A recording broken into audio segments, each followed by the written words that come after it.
semua yang saya lakukan dengan Kiai Kanjeng itu harus merupakan transformasi dari rahmat menjadi barokah. Rahmat itu apa? Rahmat itu bukti kasih sayang Tuhan yang dikasih ke siapa saja tanpa batas, tanpa kriteria, tanpa parameter, itu namanya rahmat. Jadi apa saja, siapa saja dikasih, maling dikasih, orang jahat dikasih, semua dikasih. Ya. Kalau barokah itu ketika sudah ada tata kelola, sudah ada kurikulum, sudah ada policy, gitu.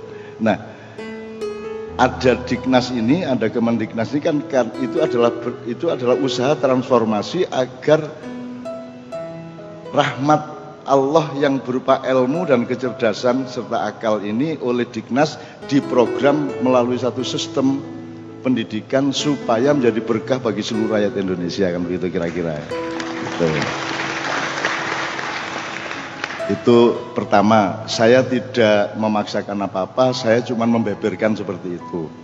Nomor dua, saya senang sekali meskipun saya sendiri kaget karena nggak hafal 3 stanza tadi, karena saya mohon izin Pak Muhajir, saya sama Kiai Kanjeng ingin merasa ikut berjasa sedikit gitu ya. Karena saya membawa 3 stanza ini di mana-mana sejak sekitar 15 tahun yang lalu. Saya menyarankan, pertama saya ingat di kantor Gubernur Palu, saya menyarankan mbok dibikin undang-undang yang menganjurkan agar Indonesia Raya ini kalau tidak 3 stanza ya ganti-ganti, stanza 2 ya boleh, 3 ya boleh, supaya menjadi satu dengan pemahaman rakyat. Terus Kiai Kanjeng kemana-mana selalu membawakan 3 stanza itu Pak. Betul. Kok di sini kok ada 3 stanza, jadi saya kan wah sip yang top ini, berarti kita masuk surga bersama-sama. Karena ada gradasi nilai, satu Indonesia tanah airku, itu berarti kita diresmikan untuk diamanai yang namanya tanah air. Jadi kalau yang meresmikan adalah pemilik saham, yaitu Allah Subhanahu wa taala. Maka kan dia pemilik saham, dia yang boleh menentukan apa saja Indonesia mau diapain. Tuhan sebenarnya yang menentukan, cuman kita kan kadang-kadang agak kurang akrab sama dia kan gitu. Ya enggak apa-apa. Setelah itu Indonesia tanah yang mulia. Nah, jadi kalau kita pakai ilmu pendidikan kan bener, baik gitu ya, bijaksana, mulia sampai ke suci. Nah, yang stanza ketiga kan Indonesia tanah yang suci. Kan gitu. Jadi ini dulu ada maksudnya W.R. Supratman. Satu-satunya kelemahannya meskipun bisa kita maafkan dari Indonesia Raya adalah kata di sana itu Pak. Tapi ya enggak apa-apa, wong yang nyanyi itu TKW di Hongkong kok. TKW di Hongkong kan Indonesia kan di sana, terus di sanalah gitu kan. Nah kalau kita di Indonesia kan di sana loh, sana mana kan itu kan. Ya enggak apa-apa, wong orang Indonesia itu tidak terikat pada simbol, kata kan cuma simbol gitu ya. Artinya ini kacamata, ini handphone, ini kan kesepakatan. Kalau dulunya dibalik kan enggak apa-apa, ini handphone, ini kacamata ya enggak apa-apa. Ya tahu wong itu cuma simbol, dan bangsa Indonesia sedang bertengkar pada tataran simbol. Demokrasi ya simbol, apa saja sebenarnya simbol. Islam pun kata itu juga simbol. Nah, sebenarnya kita harus menyelam sampai ke substansi yang nanti simbolnya bisa berubah-ubah, tidak ada masalah. Jadi kita ini salah input outputnya. Misalnya sarjana itu input, bukan output. Menteri itu input, outputnya adalah perbaikan pendidikan, kan gitu. Saya sholat saya itu input. Dia belum bermakna bagi manusia. Jadi jangan pamerkan ibadahmu, karena ibadah kita itu hanya urusan kita sama Allah, dan dia baru baik kepada Allah. Tapi untuk baik sama manusia, ibadahnya itu diterapkan menjadi nyun sewu kalau dalam Islam tanha anil faksha wal mungkar. Kalau sholat kita sudah membuat kita menjauhi kemungkaran dan keburukan-keburukan, maka baru itu outputnya. Tapi di Indonesia kan semua inputnya.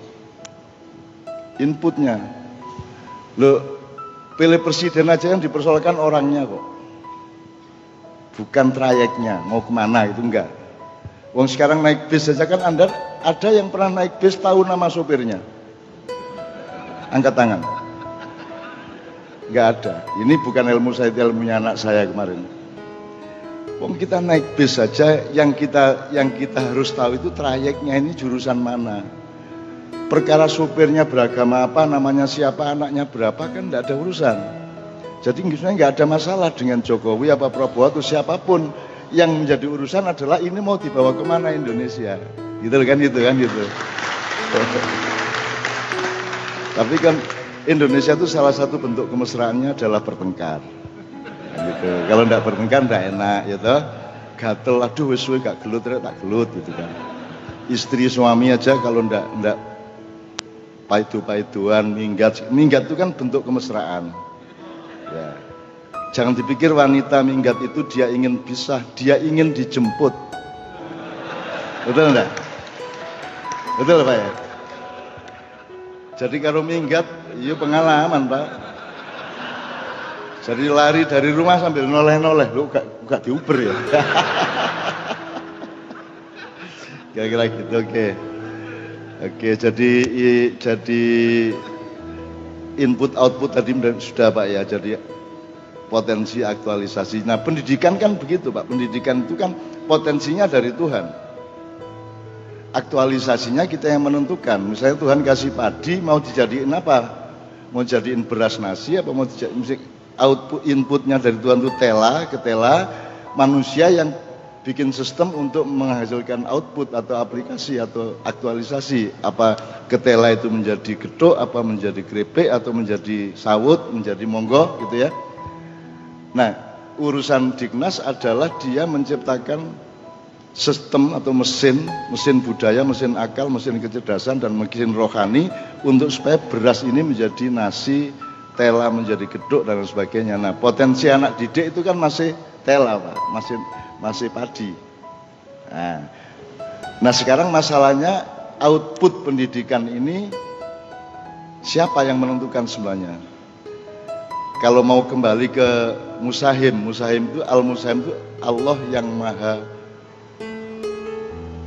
pemilik saham. Ya, dia yang bikin, mestinya dia yang kita tanya dong. Ini karpe sampean maunya Tuhan menciptakan si A ini disuruh jadi apa kan gitu mestinya. Tapi kita kan nggak pernah Pak. Dari 3 kongres kebudayaan kemarin Pak, semua hasilnya itu tidak ada satupun kata Tuhan. Tidak pernah. Sampean lihat National Geographic kagum kepada alam semesta, coba tunggu ada satu kata Tuhan, tidak ada. Jadi Tuhan itu saya itu kadang-kadang kasihan juga. Walah tidak pernah disebut, dia cuma pelengkap penderita, cuma ya untuk kepentingan pemilu saja Tuhan disebut-sebut kan gitu. Ya gak apa-apa, tapi Tuhan maha besar jadi tidak ada masalah. Terus gak apa-apa nun gitu kan. Kan saya sering juga melakukan apa Pak Muhajir yang bisa disebut berjasa lah gitu ya.